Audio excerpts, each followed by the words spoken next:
Hey, hello. I want to plead that you watch this video till the end. If you don't watch till the end, you will misunderstand what I am talking about in this video. Thank you and God bless you. All right, good morning, good afternoon, good evening. This is the End Time Truth Television channel. We urge you to subscribe to the channel, activate the bell icon by selecting all so that the next time we upload a new video, you will be among the first persons to be notified by Google. I'll be seeing you in the next video. Till then, shalom.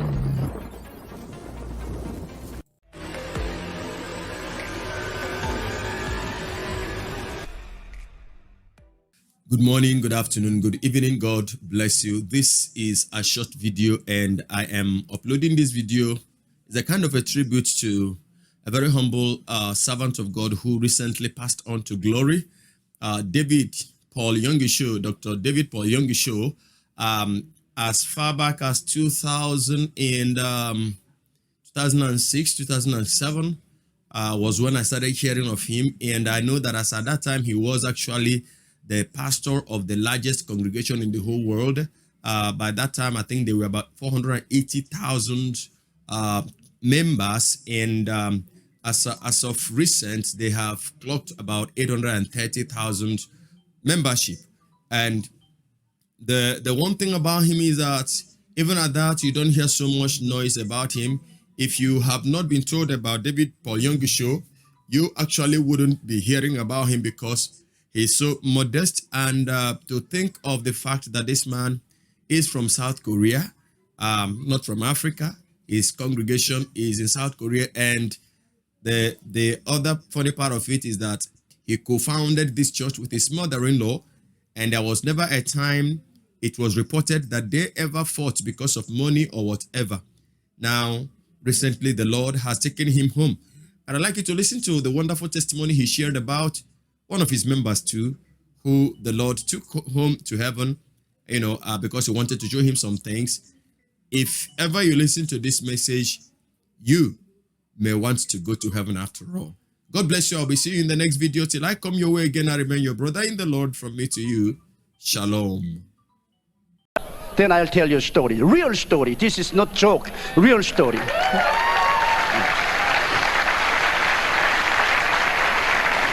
I have a retired associate, his name is Kim Sang-ho. And when he was young, in Chungcheong area, his wife died. And so he buried his wife. And after 5 days, he went to a tomb with children. In Korea, we have high tomb, not flat tomb. And it rained and the tomb cracked and all the children were clawing at the tomb and said, "Daddy, Daddy, Mama is breathing. Mama is breathing. Quickly, quickly, oh, open tomb." But he said, "No, it's rained. This new tomb, so it made crack. Mama is not alive." And children were all crying. So he took children home and gave some money to go out to buy cookie.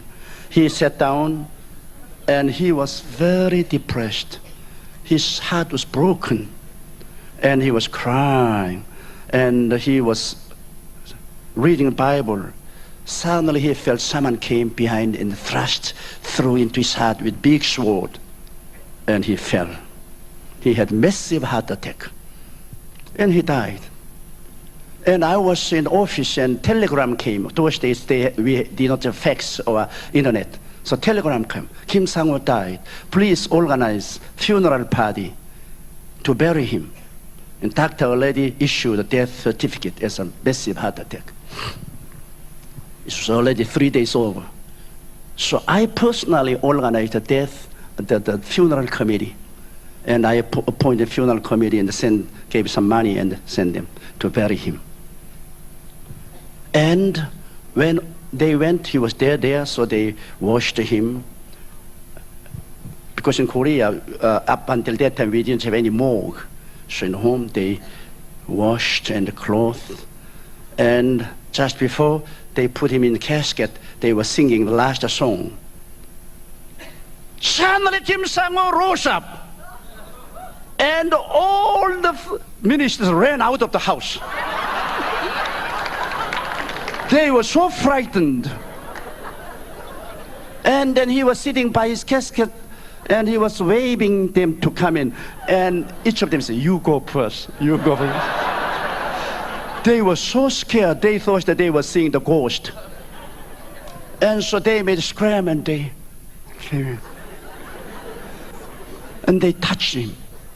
And he was alive, he was really alive. Then he was very angry. I'm not dead person, why do you try to bury me? And he said, you are kidding, you were really dead. Doctor issued a death certificate, you died by the massive heart attack. Then he told this story. Since I'm his boss, he tells me very detailedly. To others, he would not detailedly tell me the story. And he said that when he felt as if the big sword was thrust through his heart, he fell. Then when he was falling down, he saw 3 stars were falling from sky. He was watching the star, and when star came near, they were 3 angels. And the angels came and said, let's go home. And each angel took his side, and one angel was leading the way. And while he was leaving, he looked around, and there was Kim Sang-woo lying down. He said, hey, Mr. Angel, look at that, I'm there. That is your husk. You have been living there for a long time, but you are out of the husk. Forget about that, let's go. So he said, they were coming from North Pole.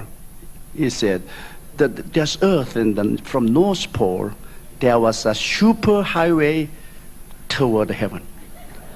And angels, and he came to the North Pole, and there was super highway. They were standing there, and that was moving like a lightning, and many people were riding that escalator and going to the heaven.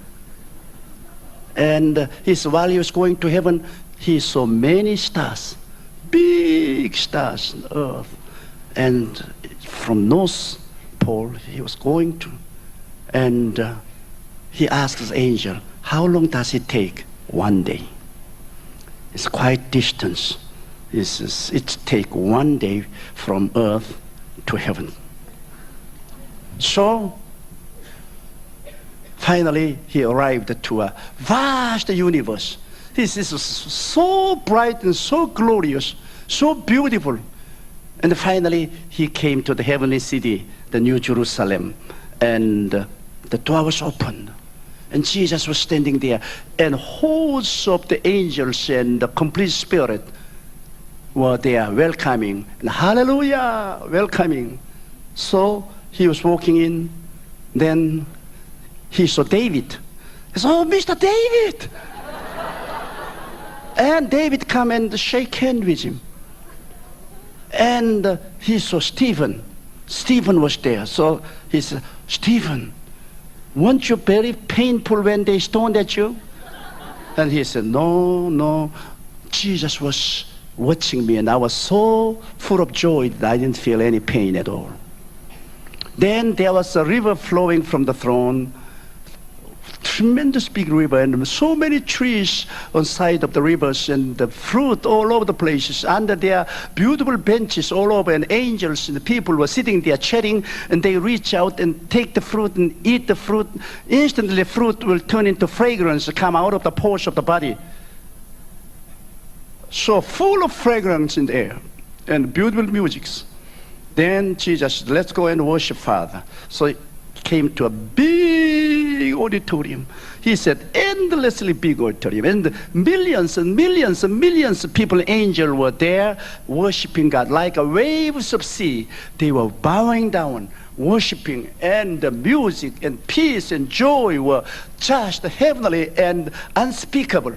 And he joined with them, and he bowed down, and he was rejoicing, and God was like a big mountain's light. He said he could not see his image because he was such a big image of light. Then Jesus, you can't stand here too long. You must go and see many places.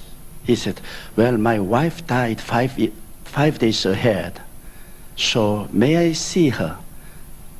As a matter of fact, you are here because of request of your wife.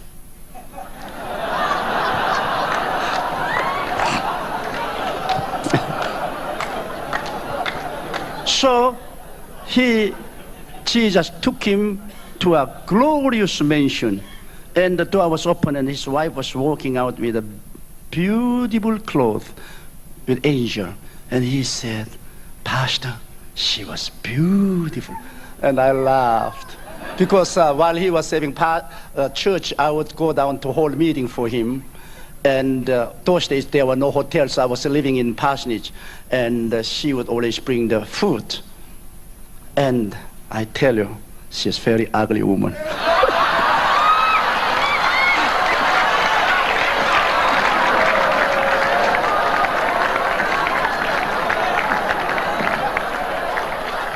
Whenever I look at her, I felt sorry for him.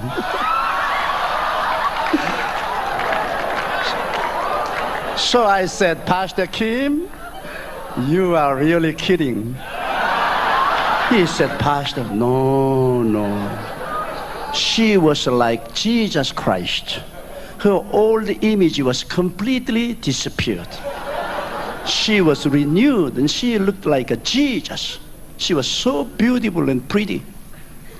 And he said, when I reached out my hand to shake her, she said, no, you still belong to the earth and you can't shake hand with me. But she said, I asked Jesus to bring you for temporary because children were so sorrowful. Jesus heard mercifully my prayer. She said, when you go down to the earth, tell the children that their mother is more alive here than on the earth. And their mother is very happy here, glorious. So when you go down, tell them. And also, those boys are all going to become a minister. So tell them to be faithful to Jesus Christ, preach gospel, and let them come on heaven and meet here together. And he was chatting, and she's especially the back part of her skull was shining like a diamond. Then he remembered when in the country on Sunday, without going to work in the rice paddy, he and his wife adorned themselves to go to church. And after service, they were coming back home. Their father-in-law, his father, was so angry that he took the rock and cast. And that rock hit her skull, and the skull was broken and bled. And he said, when he saw her in heaven, that place was shining like a diamond. Diamond. When you receive persecution, all of those things are going to be paid off. Then Jesus said, you can't stand here too long. You have so many things to see. He said, as far as his eye reaches, there were mention after mention. It was real mention, he said. It's not just a mention which we say mention in the world. It was so fantastic. And he said, sir, I want to see my own home. Okay, you come. And he was escorting, and he was most amazed because one old woman was coming to his church, and she was nobody, nothing, but she was always cleaning the church and burning the oven, and she was doing all of those dirty chores. No one paid any attention. But she died. And when he was coming, he saw her home, and it was magnificent, beautiful home.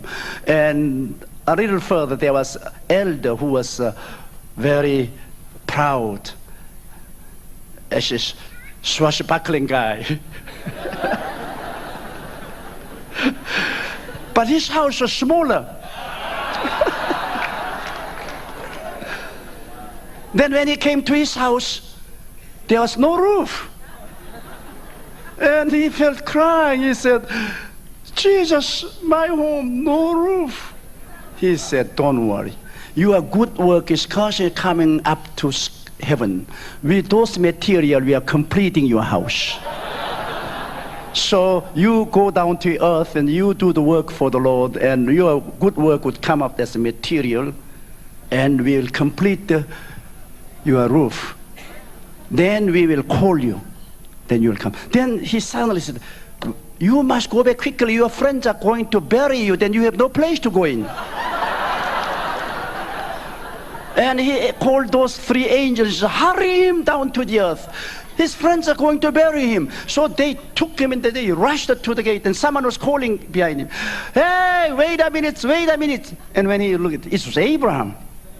And he said, "Pastor, I already thought Abraham was a very old person, but he was very young. Very young Abraham, as young as Jesus Christ."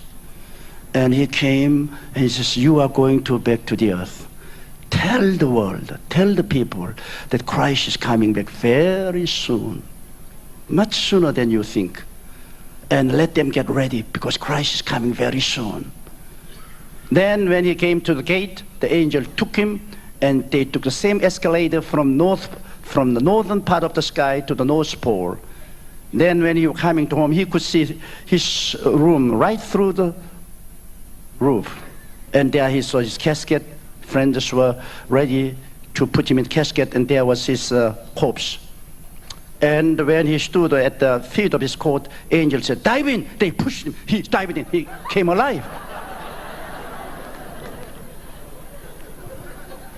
This is true story because I have seen with my own eyes, and he has worked as my associate in my church. Now still he's alive and he's working in Prayer Mountain. If you ever come to South Korea, if you would like to talk with him, I'll let you meet him.